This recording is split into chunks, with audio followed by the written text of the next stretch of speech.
दोस्तों, साल का आखिरी चंद्र ग्रहण 19 नवंबर को कार्तिक पूर्णिमा के दिन लगने वाला है। क्या ये ग्रहण हमारे देश में दिखाई देगा? क्या इसका सूतक काल हमारे देश में मान्य होगा? अगर ये देश में दिखाई देगा तो किन किन हिस्सों में इस ग्रहण को देखा जा सकेगा, साथ ही दुनिया के किन किन देशों में इस ग्रहण को देखा जाएगा। आज की वीडियो में मैं आपको जानकारी देने वाली हूँ साल के आखिरी चंद्र ग्रहण के बारे में। ग्रहण चाहे कोई सा भी हो, चाहे वो सूर्य ग्रहण हो या चंद्र ग्रहण हो, पूर्ण रूप से पड़ने वाला ग्रहण हो या आंशिक रूप से पड़ने वाला ग्रहण हो, हमेशा अशुभ ही माना जाता है। अशुभ इसलिए माना जाता है क्योंकि जब भी ग्रहण पड़ता है तो उससे वातावरण में कुछ नेगेटिव एनर्जी फैल जाती है, क्योंकि जो रेज निकलती हैं, जो किरणें निकलती हैं ग्रहण से, उससे वातावरण दूषित होता है और जिसके कारण जो है समाज में, दुनिया में, देश में बहुत सारी जगह पर इस ग्रहण का अशुभ परिणाम दिखाई देने लगता है। और जो भी ग्रहण से संबंधित लोग हैं, जैसे कि किसी व्यक्ति की कुंडली में कोई ग्रह दोष हो, तो ऐसे लोगों के जीवन में हर बार जो होता है ग्रहण का कुछ न कुछ अशुभ परिणाम देखने को मिलता है।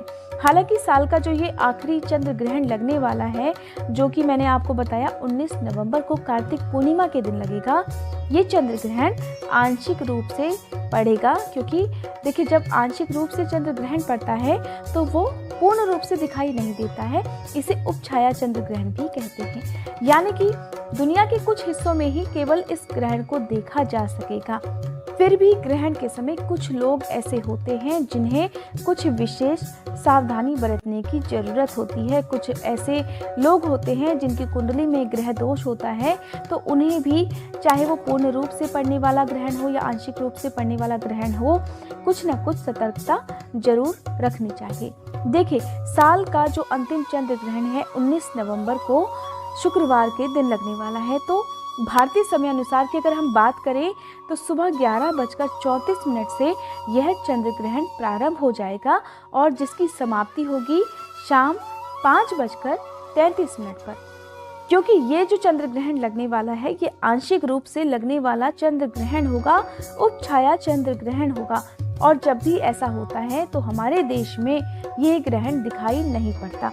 अब जब ग्रहण पड़ेगा ही नहीं, दिखाई ही नहीं देगा, तो इसका जो है सूतक काल वो भी हमारे देश में मान्य नहीं होगा।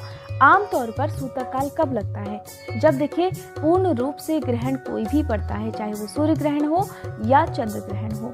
अगर पूर्ण रूप से पड़ता है तो सूतक काल भी लगता है और सूतक काल में माने जाने वाले जो भी नियम है उनका भी पालन करना जरूरी होता है। सूतक काल में किन किन नियमों का पालन होता है? जैसे कि देखिए, पूजा पाठ जैसे विशेष कार्य सूतक काल में नहीं होते हैं और साथ ही मंदिरों के कपाट बंद कर दिए जाते हैं।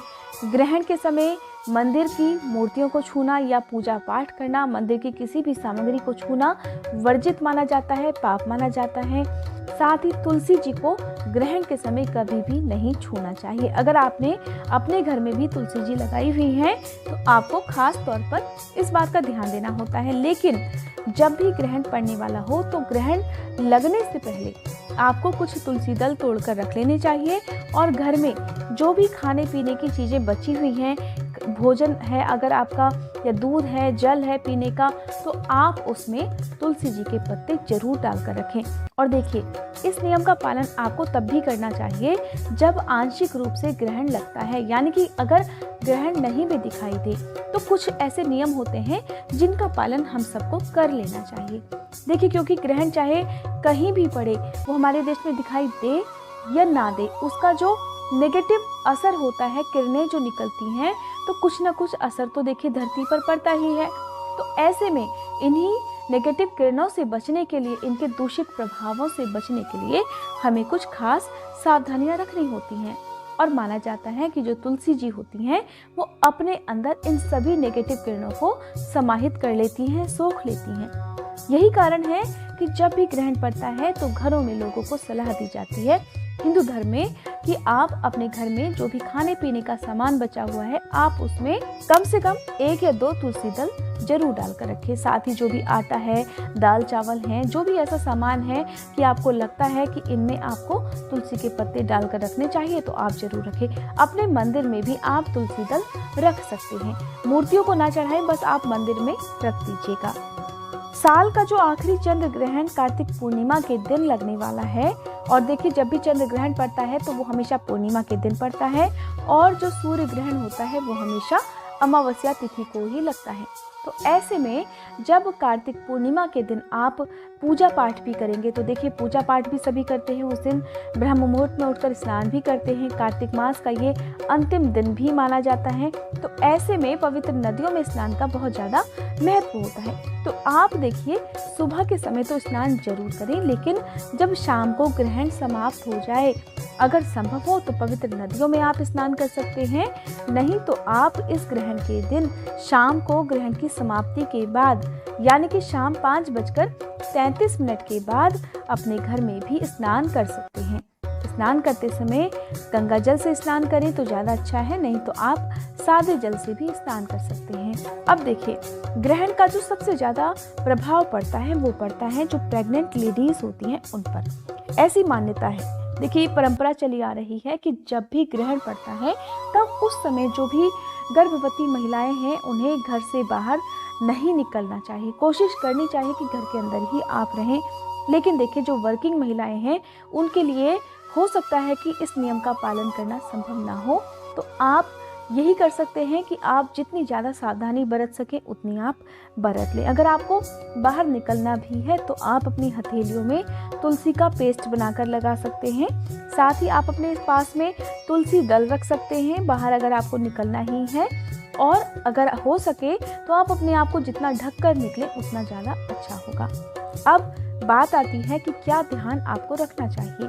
तो देखिए ग्रहण चाहे कोई सा भी हो, गर्भवती महिलाओं को इस समय काटने का या सिलाई बुनाई जैसे काम नहीं करने चाहिए। मिट्टी खोदने का यानी कि खुदाई वगैरह का काम भी आपको नहीं करना चाहिए। ऐसा माना जाता है कि ये सब काम करने से जो पैदा होने वाला बच्चा है, दुनिया में आने वाला जो बच्चा है, उस पर इस ग्रहण का कुछ न कुछ अशुभ परिणाम देखने को मिल सकता है। होता क्या है कि अक्सर इस समय माना जाता है कि जब ग्रहण में सावधानी ना बरती जाए तो ऐसे में जो पैदा होने वाले बच्चे हैं उनमें कोई शारीरिक विकार आ जाता है, मानसिक विकार आ सकता है। हो सकता है कोई गंभीर बीमारी लिए हुए ऐसा बच्चा दुनिया में आए, या फिर ऐसे बच्चे जो हैं हमेशा कुछ न कुछ बातों से जीवन में परेशान रहते हैं, उनका जीवन थोड़ा दुखों भरा हो सकता है। तो यही कारण है कि जो बड़े बुजुर्ग हैं वो ग्रहण के समय जो गर्भवती महिलाएं हैं उन्हें बाहर निकलने से मना करते हैं। ग्रहण की समाप्ति के बाद गर्भवती महिलाओं को स्नान जरूर करना चाहिए, और साथ ही इस समय जितना हो सके उतना मानसिक पूजा पाठ गर्भवती महिलाओं को करनी चाहिए। हर धर्म के अनुसार देखिए, चाहे वो हिंदू हो, मुस्लिम हो, सिख, क्रिश्चियन, कोई भी हो, आपको क्या करना चाहिए कि ग्रहण जिस समय लग रहा हो, ग्रहण की पूरी अवधि में आपको अपने अपने धर्म की जो भी धार्मिक पुस्तकें हैं वो पढ़नी चाहिए, चाहे वो आप किसी भी धर्म से संबंधित हो। ऐसी मान्यता है कि मानसिक जाप करने से, मानसिक पूजा पाठ करने से ग्रहण का अशुभ परिणाम आपके ऊपर या आपके होने वाले बच्चे पर नहीं पड़ता। अगर बात करें कि दुनिया के किन किन हिस्सों में साल का आखिरी चंद्र ग्रहण दिखाई देगा, तो देखिए अमेरिका, ऑस्ट्रेलिया, पूर्वी एशिया, उत्तरी यूरोप और अमेरिका में ये ग्रहण देखा जा सकेगा। अगर भारत की बात करें तो हमारे देश में ये ग्रहण बिल्कुल भी नहीं दिखाई देगा। ग्रहण के समय जो भी प्रेग्नेंट महिलाएं होती हैं उन्हें इस मंत्र का जाप करना चाहिए। मंत्र है ओम क्षीर पुत्राय विद्महे अमृतत्वाय धीमहि तन्नो चंद्रः प्रचोदयात्। ये चंद्र देवता का बहुत ही मंगलकारी मंत्र है। इस मंत्र के जाप से अगर चंद्र ग्रहण का कोई भी अशुभ परिणाम है तो वो आप या फिर आपके बच्चे को बिल्कुल भी प्रभावित नहीं कर सकता। और साथ ही जब ग्रहण पड़े तो गर्भवती महिलाओं को कुछ भी खाना पीना नहीं चाहिए। आमतौर पर यही होता है कि ग्रहण के समय कुछ खाना पीना नहीं चाहिए, क्योंकि ऐसा होने से भी आपके बच्चे पर कुछ ना कुछ अशुभ परिणाम इसका देखने को मिल सकता है। कोशिश कीजिए कि आप ग्रहण से पहले भरपेट भोजन कर लें, या जो भी आप खाना चाहते हैं वो आप खा लें। लेकिन अगर आपके डॉक्टर्स ने आपको ज़्यादा देर तक भूखा रहने से मना किया है, तब आपको पहले अपने स्वास्थ्य का ध्यान रखना चाहिए और बाकी नियमों को बाद में मानना चाहिए। अब देखिए, जब ग्रहण समाप्त हो जाए तो जो भी लोग हैं उन्हें अपने घर में गंगा जल छिड़कना चाहिए, या जो भी दूसरे धर्म के लोग हैं उन्हें अपने अपने धर्म के अनुसार जो भी पवित्र कार्य होते हैं अपने घर को शुद्ध करने के, वो जरूर करके रखने चाहिए। ग्रहण की समाप्ति के बाद या फिर अगले दिन कुछ ना कुछ दान जरूर करना चाहिए। देखिए, जब भी ग्रहण लगता है तो ऐसा कहा जाता है कि दान करने से ग्रहण का जो भी अशुभ प्रभाव है आपके आसपास, आपके परिवार के सदस्यों के ऊपर, वो सभी दान देने से समाप्त हो जाता है। यही कारण है कि हमारे हिंदू धर्म में दान को बहुत ज़्यादा पुण्य देने वाला माना जाता है। किन चीज़ों का दान आप कर सकते हैं? देखिए, सर्दी का मौसम है तो आप ऐसे में अगर चंद्र ग्रहण के बाद गर्म चीज़ों का, गर्म कपड़ों का दान करें, गर्म वस्त्रों का दान करें। किसी निर्धन व्यक्ति को जूते, कंबल, छतरी और जूते चप्पल के अलावा आप अनाज का दान कर सकते हैं, कपड़ों का दान उन्हें कर सकते हैं। ध्यान रखना है कि दान में दी जाने वाली जो भी सामग्री है वो दूसरे के प्रयोग में आ सके। खराब चीज़ें कभी भी दान में नहीं दी जानी चाहिए। ऐसा करने से इसका उल्टा परिणाम आपको भी भुगतना पड़ सकता है। तो देखिए, हिंदू धर्म के प्रचलित जो भी बातें थी वो तो मैंने आपको बता दी। अब आपके धर्म में जो भी रीति रिवाज है आपको उनका पालन ग्रहण के बाद जरूर करना चाहिए। ग्रहण पड़ते समय अगर आपके द्वार पर कोई भी याचक आता है कुछ भी मांगने के लिए, तो आप उन्हें कभी भी अपने घर से खाली हाथ ना लौटने दें। साल के आखिरी चंद्र ग्रहण के बारे में अभी बहुत सारी ऐसी बातें हैं जिनके बारे में जो जानकारी है वो आपको मेरे चैनल पर आने वाली वीडियोस में जरूर मिलेगी। और आज की ये जानकारी अगर आपको अच्छी लगी हो तो वीडियो को लाइक, शेयर, चैनल को सब्सक्राइब करने के साथ ही बेल आइकन प्रेस करना मत भूलिएगा।